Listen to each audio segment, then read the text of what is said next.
everyone, welcome to another episode of Will Talks. And in this episode, we have a very exciting guest with us. He's none other than the co-founder of CryptoKnight.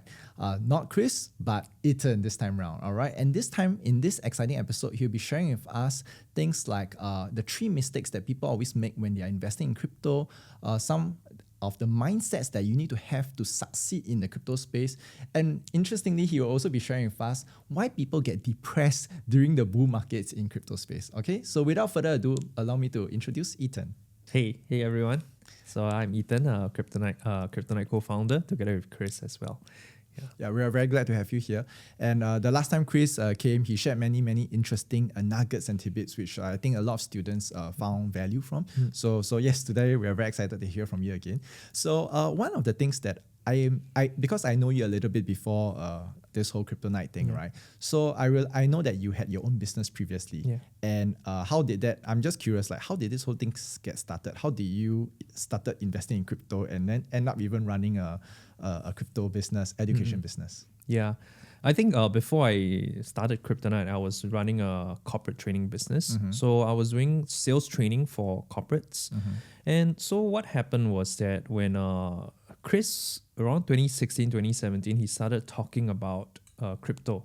He started talking about Bitcoin, Ethereum, asking us in a group chat whether, hey guys, have you all looked into crypto and crypto, Bitcoin, Ethereum? And at first I was like, I didn't, right? I had some thoughts on it, but I didn't really jump into it. But so long story short, I met him soon after over a meal, over coffee, and then we chatted. And what happened was that he wanted to leave his job, and I thought to myself, hey, you know what? You have been studying crypto for over a year. And that time, crypto in 2016, nobody was talking about it. And I had experience, because I was a corporate trainer, I had experience designing curriculum, designing training programs, making things simple for people to understand. So I said, why don't we join forces? And you teach me what crypto is about, you explain to me, then I will turn that into something that people can learn from. And that's how CryptoKnight Academy was born. So as for crypto, what it was, I think I don't remember exactly the details already, but when Chris told, interesting enough, it was Chris that told my wife first, because Chris and my wife were friends first.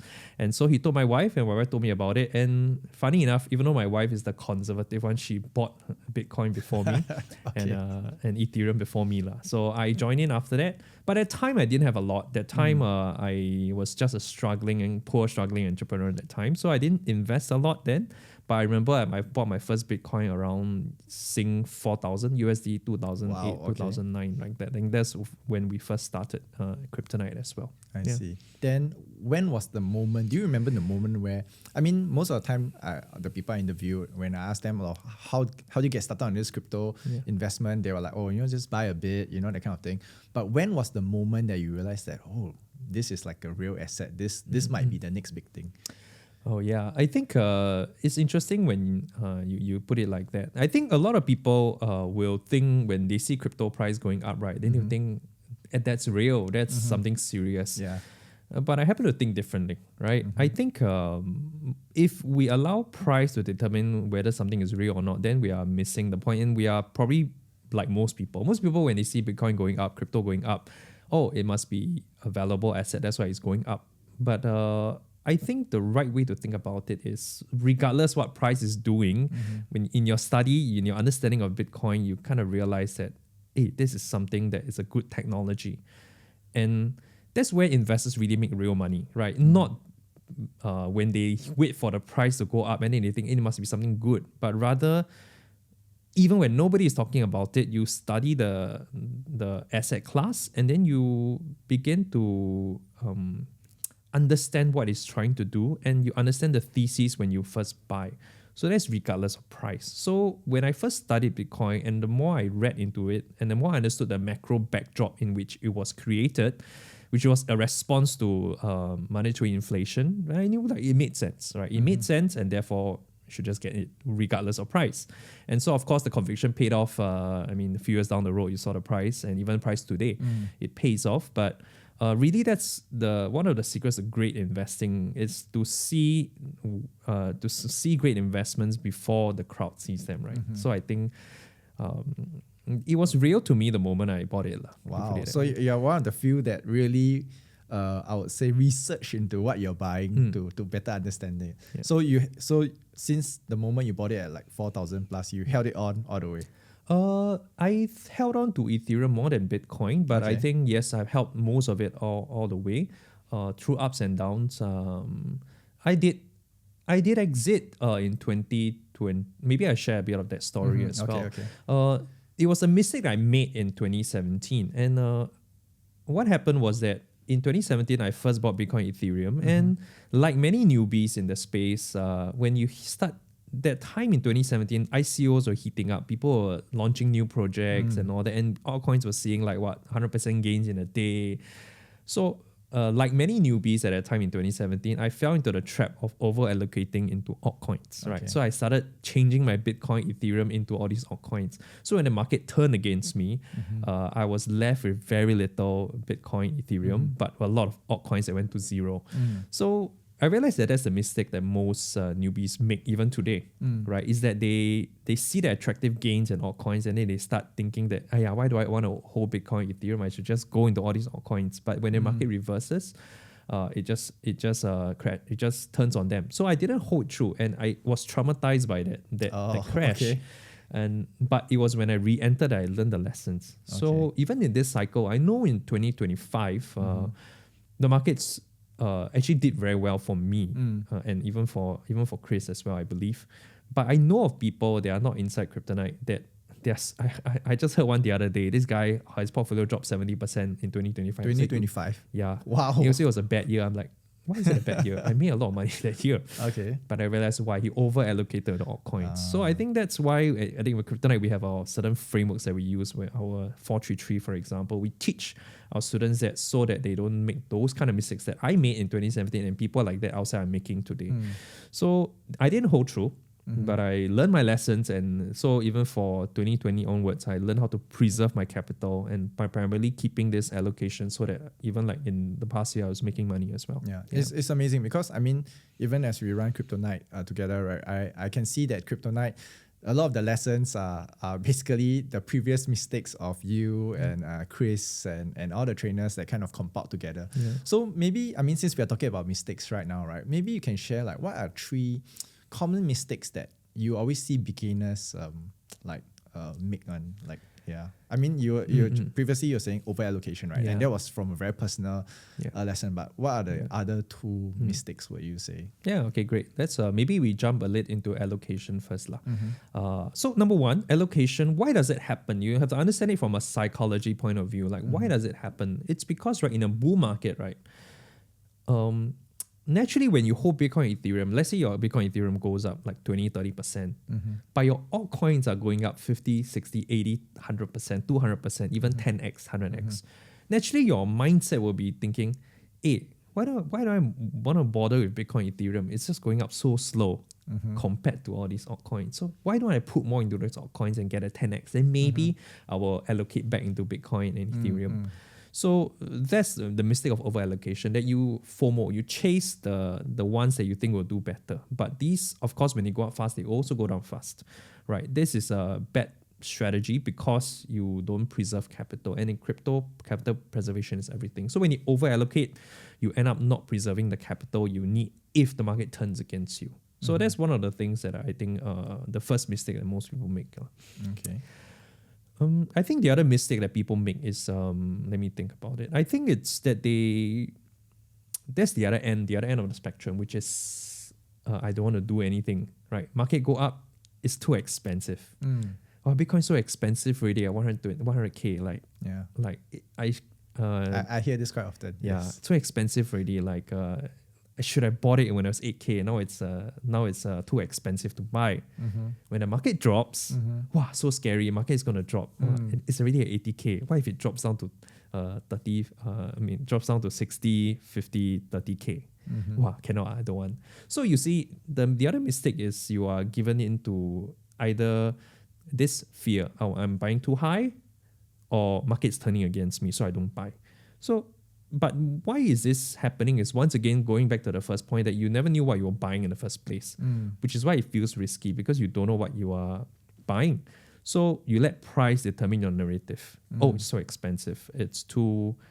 It's gonna be Bitcoin is dead, right? So we let these narratives shape our perception of the price, which is why we never get in the first place. So there are people I remember in our first class in 2017. I remember in that room, right, there were 70 people, and I know for sure that there were at least 60-70% of people that heard it and did nothing about it. I'm sure. I'm so sure about 2017, that. Yeah, 2017. There were must people be regretting, man. Yeah, I'm sure, right? People that were there that I'm sure heard the premise that we were sharing when Bitcoin was at 2008 and USD, I mean, and they did nothing. And because they thought it was too expensive at 2008, because that year Bitcoin went up 5 times.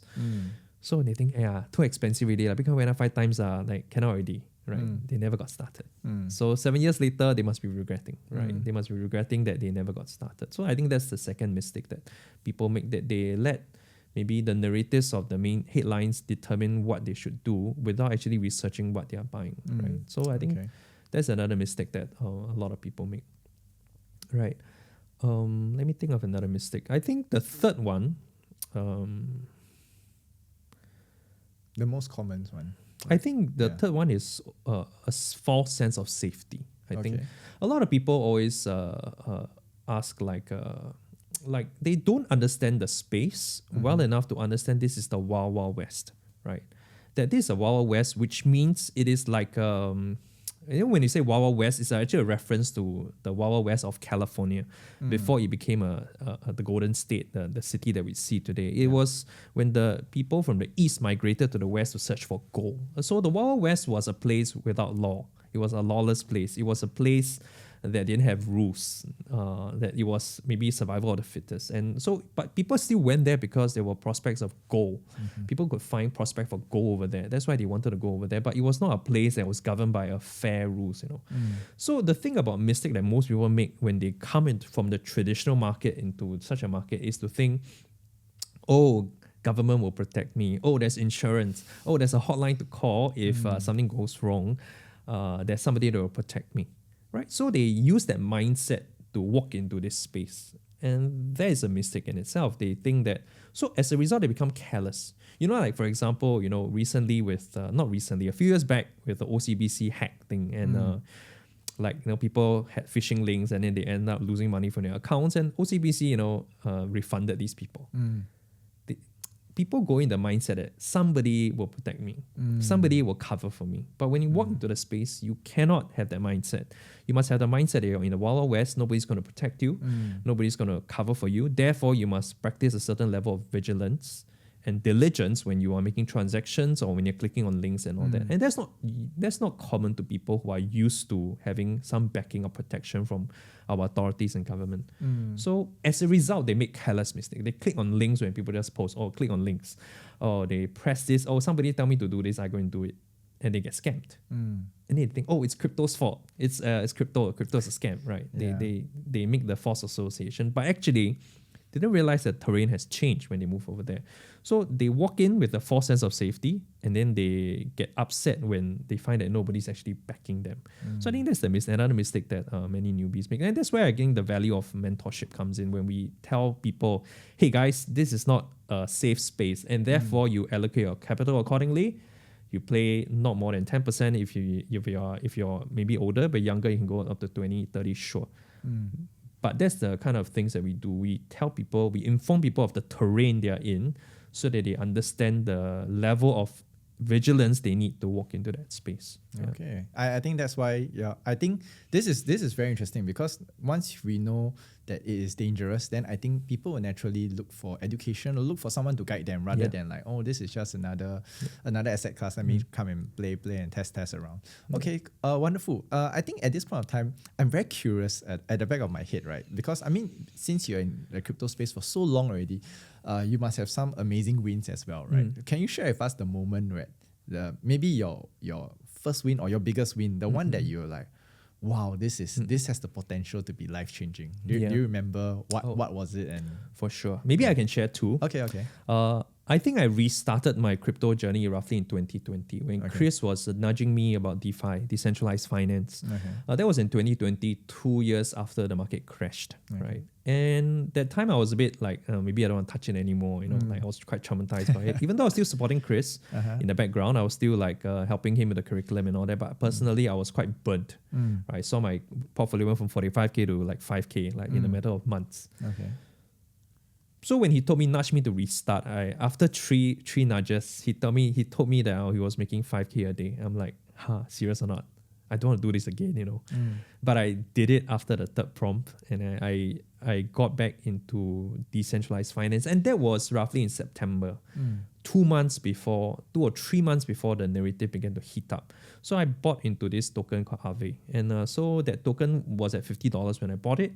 And when the narrative returned, when people started getting excited about this concept called decentralized finance, the token went up all the way to $500 within a matter of 2-3 months. And eventually it tapered off a little bit, went down to about 300 plus, 400. But I remember selling it around $400. So I did an 8x. So my portfolio went up from 20K overall, went up 20K plus to about 100K. That was when I was like, wow, Chris, is it time to sell already? I don't want to deal with that again. You say, no lah, it's too early. And I said that, okay, Ken, I took profits of my Aave, but I still stayed in the space. And that was my first big win when I saw, wow, crazy returns, right? 5x, 8x on a token, 5x overall on a portfolio gain. The second big win happened in 2021 when I got involved in an ICO called RVP. This token was undersubscribed. It was an ICO, it was undersubscribed. In the end of the day, I researched it. I'm thinking like, wow, this sounds pretty good, but how come nobody is excited about it? Like, how come people on Twitter are not talking about it? People on Twitter are not like raving about it because it really sounds very good. Like a very good token. But I just stuck to the conviction, like I did my research. I think, okay, yeah, maybe I can allocate a little bit into it. I allocated $2,000 into it, USD, which is a small part of my portfolio. But that one went crazy. That one, just a month after we allocated, I saw that 2K went up to 80K. When I woke up one morning, I realized that the Twitter world found out about it. And so they were pumping up the token like nobody's business. So I woke up, I feeling like this sense of like, my life just changed. I was a bit in a daze that day. I'm like, how can this be possible, right? But I didn't just see it stop at 80K. Like it dipped a little bit after that. The hype went out, died. But then the crazy one went up even more. It saw it go up to $1 million, right? From 2K. From 2K to 80K, dipped a little bit and went up to $1 million, 1.3 like that. Wow. And that's crazy. And that was like, this is so ridiculous. And only in crypto world. Only in crypto, right? Of course, I took profits along the way. I didn't realize the full 1.3 million because of liquidity, right? And it's a bit tough concept to understand, but technical. Yeah, it's still technical. But basically, I essentially the $2 went to 1.3. I took a lot of profits along the way. But that was the biggest win that I had that propelled me to the next level in crypto investing. Yeah. And I remember we were talking about, because I hang out with you, with Chris, and you always share with me this kind of stories, right? And in the crypto world, right, it's a very interesting place where people can get depressed when they are making money, or like when especially during bull market. It's like it's only in the crypto world. And I keep hearing y'all say this. Like, can you share with like maybe the viewers, like why is this such a, people being depressed and sad during a bear markets, and that one totally understandable. But during bull markets, like why? Can you? It's interesting, right? Yeah. It's so counterintuitive, and I think that's a very funny perspective, because you will imagine that people's mood will be bad during a bear market and good during a bull market. Yes. But when we first did the mentorship, when we trained our students to understand the DeFi space, the Web3 space, one of the things that came up was the NFT craze. Was when the NFT people became mainstream, right? NFTs are non-fungible tokens. Long story short, they are like pictures on the blockchain, right? I remember I just used one example to explain this, right? Okay. So one of the big wins I had was on this project that that you had to actually ballot for the right to actually buy it. Okay. It's kind of like a BTO, There's a certain level of allocation, and then you needed to go and ballot so that you have a right to buy the BTO, right? Okay. So there was a project like this, and so one of the mentors told me, hey, you should look into this one. And so I shared with the CryptoKnight mentees as well. And so that night I actually before I bought the project was selling me the NFT at 7,500 USD. Ridiculous. Like, why would anybody want for a picture, right? For a picture, exactly. Yeah. Like, why would I spend 7,500 USD on a picture? That's ridiculous. And then night itself, I saw the market was already trading the token at 5 times of that, which was about 25K. Okay. Right. People were trading it already at 25K before I even bought the NFT. Okay. So I'm thinking like, wow, this one is crazy. I just have to buy and sell immediately. I make the money. And so I did. Okay. I bought it, and then I got a rare piece. And then in 2 hours time, I sold it away for 64K USD. Okay.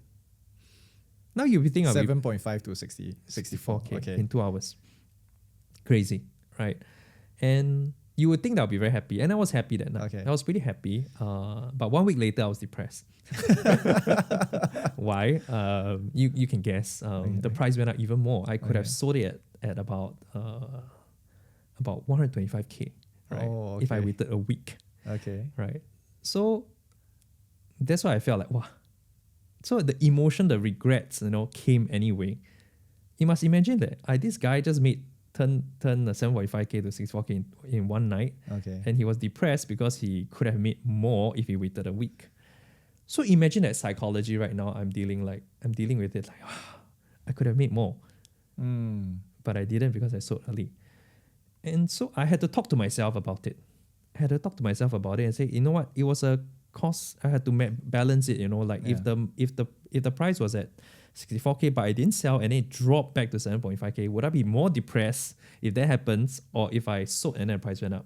I thought to myself, I think I'll be more depressed on the first one. Okay. So I sold for a profit. I didn't know this then, but the students were experiencing the same things. Okay. Right? The students were experiencing this, that they were making money on NFTs and making money on all these things. But then they'll be depressed because maybe they missed out on one project that made money. They were like, I missed out on that one. But they made money, I remember there was also those things like airdrops as well. People were receiving free money for, participating in all these airdrops. And one student was texting in the Discord, so sad. Only a little bit, only $1,000 of free money. I'm like, 1,000 free money, not happy. Why? Because the others were taking like $5,000, $10,000 in airdrops and all that. Same thing for NFTs, where people were profiting more. So it was very difficult for some of the mentees to manage this psychology. Like, even though they did well, but because others were doing better, they felt like they were not doing enough. It's a comparison thing. Yeah, it's a comparison thing, okay, right? Okay. And so we had to create a special mental health chat for all of them. Imagine you have a bull market, people are making money, you had to create a mental health chat to help people manage their emotions, right? To deal with all these comparison, all these FOMO. It was so crazy at the time, right? But importantly, I think we stuck to our principles, profit-taking strategy. So those students that follow all these things managed to preserve their capital, even though, of course, we knew that NFT bubble burst after that, right? So we managed to preserve the capital, which is more important in the end of the day. When it crashed, guess what? Everyone was like, they could look at it and think, okay, you know what? I made some money. I didn't make crazy amounts of money, but I made some.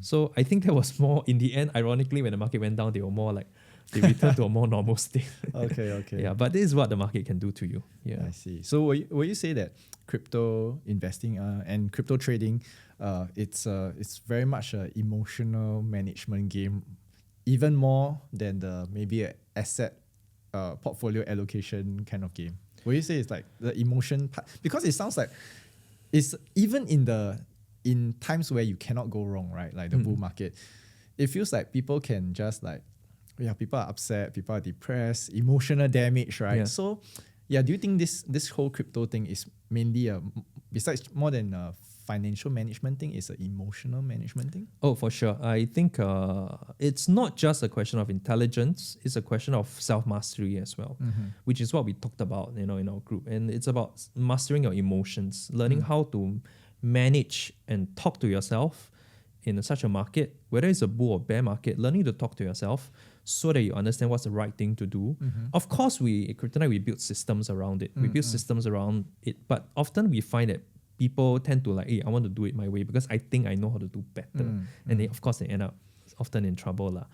But I think a lot of it is about understanding how to think about it. For example, like when the market's depressed, actually, that's the best time to start. That's the best time to get mentored, to learn about the space when the prices are depressed, right? But usually, because prices are depressed, people don't care about it, right? The worst time to learn about it is when prices are peaking, right? They're very high up, they're spiking like crazy. That's the worst time to start, right? But people want to jump in at that time because they see the price is going up.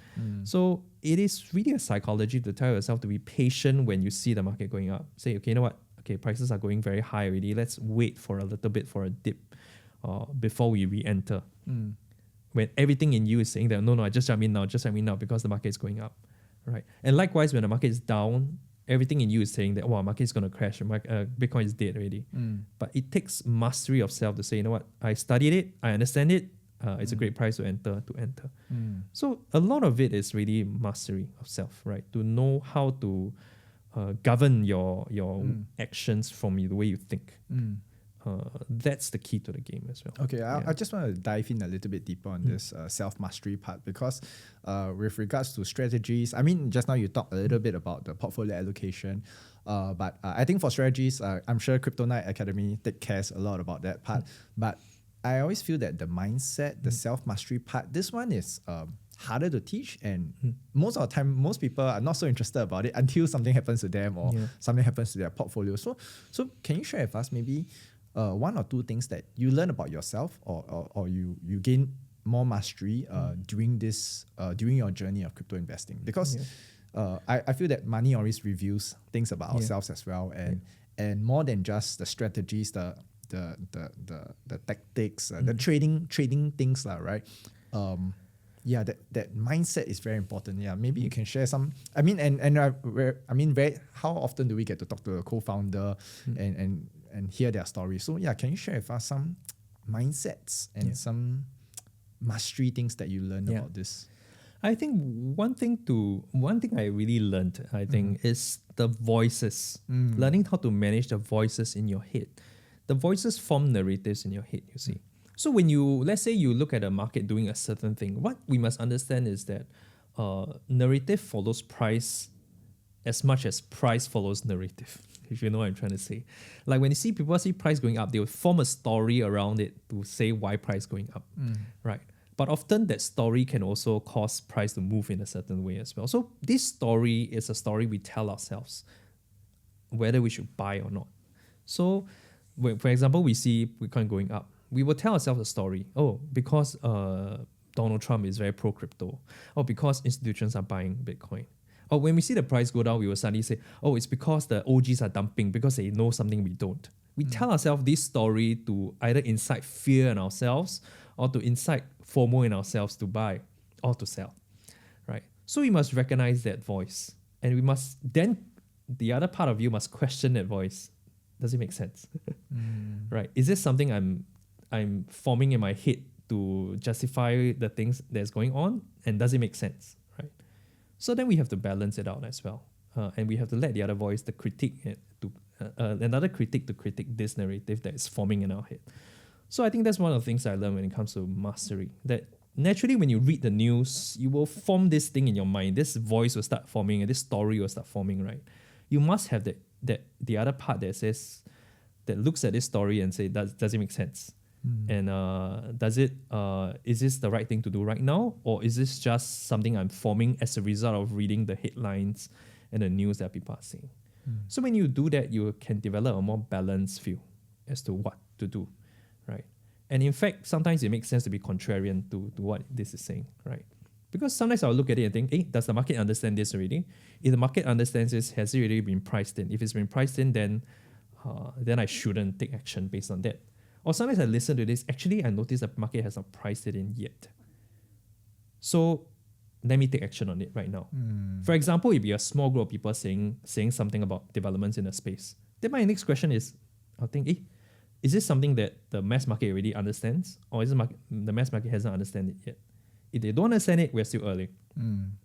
So let me use a broad or simple one that everyone might get lah. Like right now, you think, oh, Bitcoin, everybody's talking about Bitcoin, government is in Bitcoin already, you know. But the real question is, what are the masses' mindset right now? Do the masses think that Bitcoin is mainstream already? The answer is no, it's not yet. It's still, to many people in their mind, it's still a scam. So obviously the narrative has not formed yet in the macro picture, right? In the big picture, it's not formed yet in most people's mind. So the long-term thesis of Bitcoin is still intact as a result. Because I'd say even in Singapore, a very financially advanced place, only 6% I think of people are in crypto. So imagine if a very financially sophisticated country like us, 6%, then how about the rest of the world? Much lesser, right? So I still think we're very early as a result. So this is what I mean by a narrative and learning to question the narrative that we have, and therefore determining if we are early or late, and therefore determining our strategy that we should use. So that's what I mean by mastery of self, to have that, rather than just let this form what we think. We should have the other side as well to critique that. Yeah. I thought this is very interesting because, I mean, now that I've interviewed both co-founders of CryptoKnight, and I realized that all of y'all have very strong internal voice, and you also question your own internal voice from your conviction and all, as compared to many students or the retail people that I know that they may or may not have an internal voice, but they have a lot of external voices where they listen to like, hey, this one is, should I buy this or should I not buy this? And most of the time they let the external voice lead them rather than their own internal voice, or finding the conviction for their own internal voice and all. So how any advice for the people, like how to deal with all these external voices, and what to do with it? I think ultimately, that's a great question. I think ultimately what we need to have is a certain set of principles when it comes to understanding the market. There's a lens that we use to look at the world. What I mean by that, like certain lens, like we need to understand how the rules of the game are played. Like for example, buy the hype, sell the news. For example, this is a very good simple principle to look at. And so therefore, when we look at the market, we have to ask, how much of this is hype, right? If we can interpret that that's actually all hype, we can therefore inform our strategy, right? Buy leading up to the hype and then sell before the news. You would do that. That will be a strategy that we will inform based off a principle that we have, right? So the key is having these principles, right, to understand how this game is played. So when we have certain principles that we use, we can use those principles and undergird how we think, and then look at the market from those lenses. And that will help us make a more informed decision. It's not to say that we are always right, because principles are brought by nature. Principles are brought by nature, but when we use those principles and look at the market, we can therefore then think, hey, how do we contextualize this in the context of this?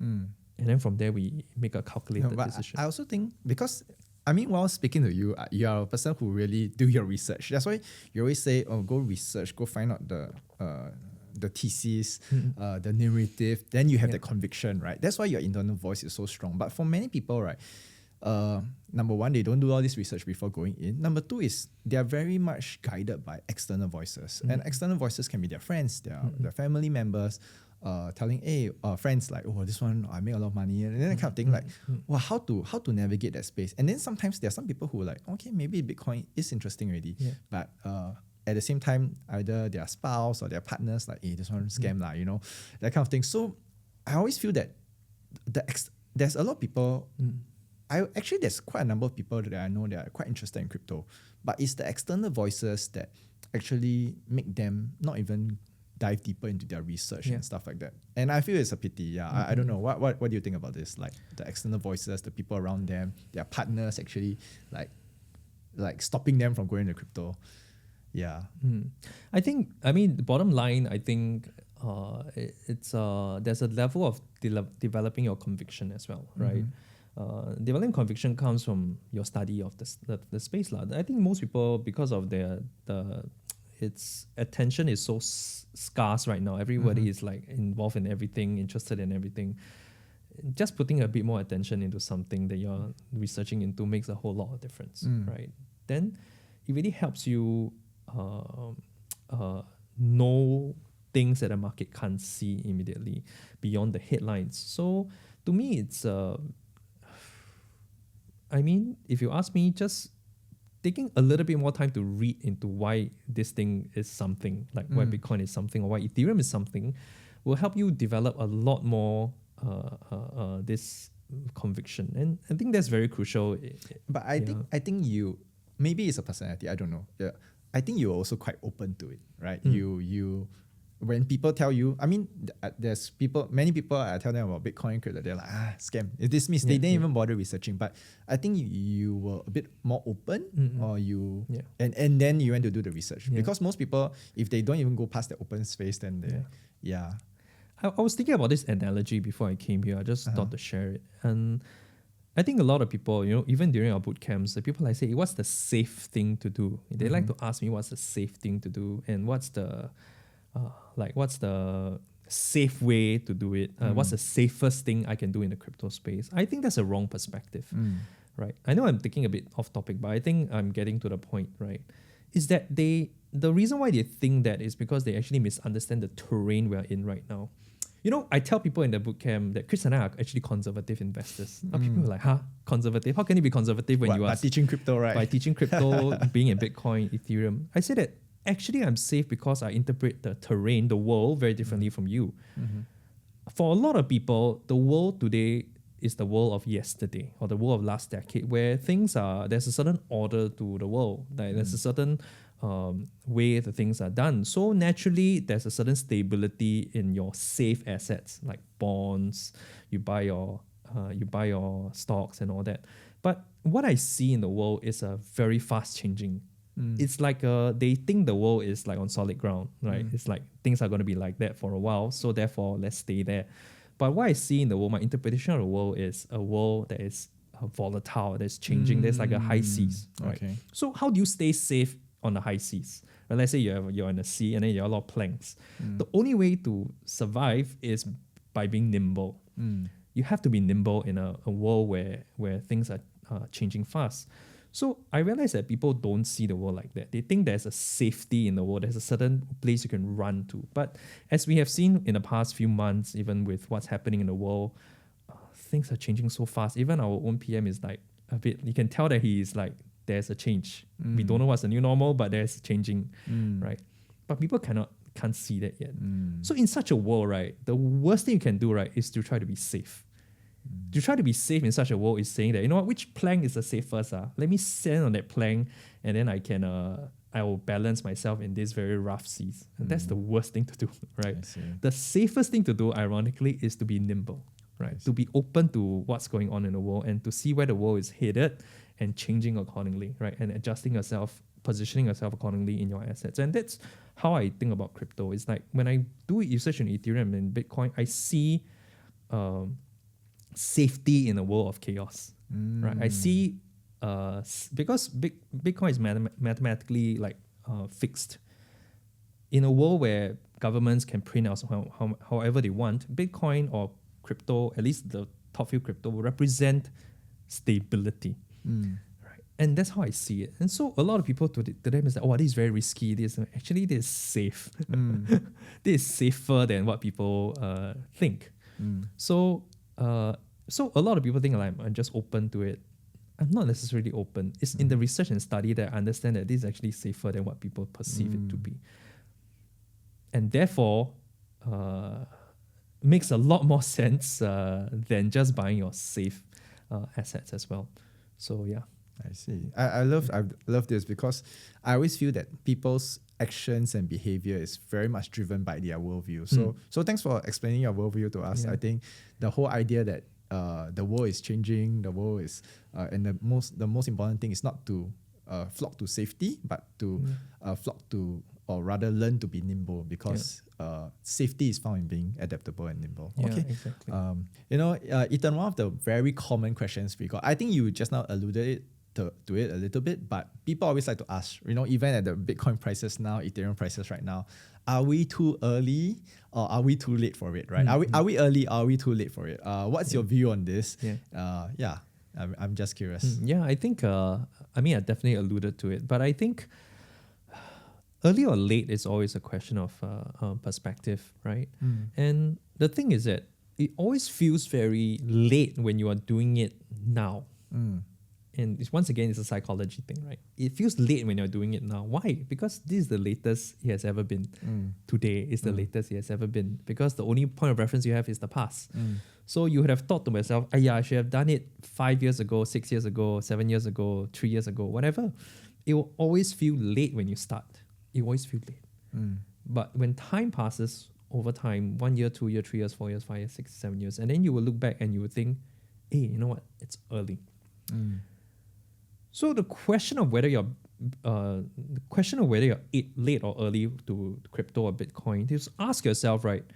In 10 years' time, do you think crypto will be more mainstream than now with the young people, or would it be less mainstream now, right?